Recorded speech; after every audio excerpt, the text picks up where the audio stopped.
സൂര്യ ചിത്രം കറുപ്പ് വെറും 3 ദിവസത്തിനുള്ളിൽ 100 കോടി ക്ലബ്ബിൽ ഇടം പിടിച്ചു. വമ്പൻ വിജയത്തിന് പിന്നാലെ ചിത്രത്തിന്റെ അണിയറ പ്രവർത്തകരെ തമിഴ്നാട് മുഖ്യമന്ത്രി സി ജോസഫ് വിജയ് നേരിട്ട് അഭിനന്ദിച്ചു. കറുപ്പ് എന്ന ചിത്രം പുറത്തിറങ്ങിയതോടെ തെന്നിന്ത്യൻ സിനിമ ബോക്സ് ഓഫീസ് വിജയത്തിന് സാക്ഷ്യമാകുകയാണ്.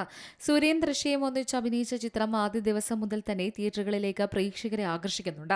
വെള്ളിയാഴ്ച മികച്ച ഓപ്പണിംഗ് നേടിയ ചിത്രം വാരാന്ത്യങ്ങളിൽ കുതിപ്പിനും ഗുണം ചെയ്തു.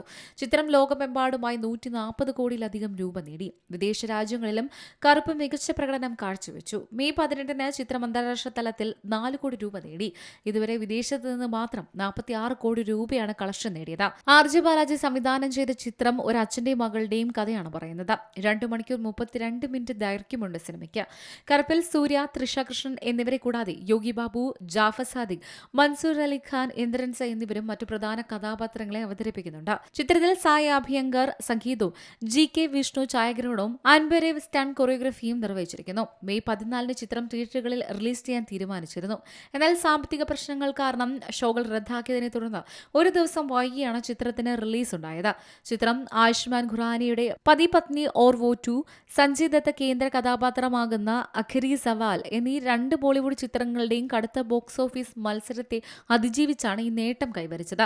ചിത്രത്തിന്റെ വൻ വിജയത്തിൽ മുഖ്യമന്ത്രി വിജയ് നിർമ്മാതാവ് SR പ്രഭുവിനെ വിളിച്ച് തന്റെ ആശംസ അറിയിച്ച വിവരം അണിയറ പ്രവർത്തകർ തന്നെയാണ് സോഷ്യൽ മീഡിയയിലൂടെ പങ്കുവച്ചത്. Entertainment desk, C Malayalam news. ഏറ്റവും പുതിയ വാർത്തകളും വിശേഷങ്ങളും വിരൽത്തുമ്പിലറിയാൻ സി മലയാളം ന്യൂസ് എല്ലാ ഡിജിറ്റൽ പ്ലാറ്റ്ഫോമുകളിലും ലഭ്യം.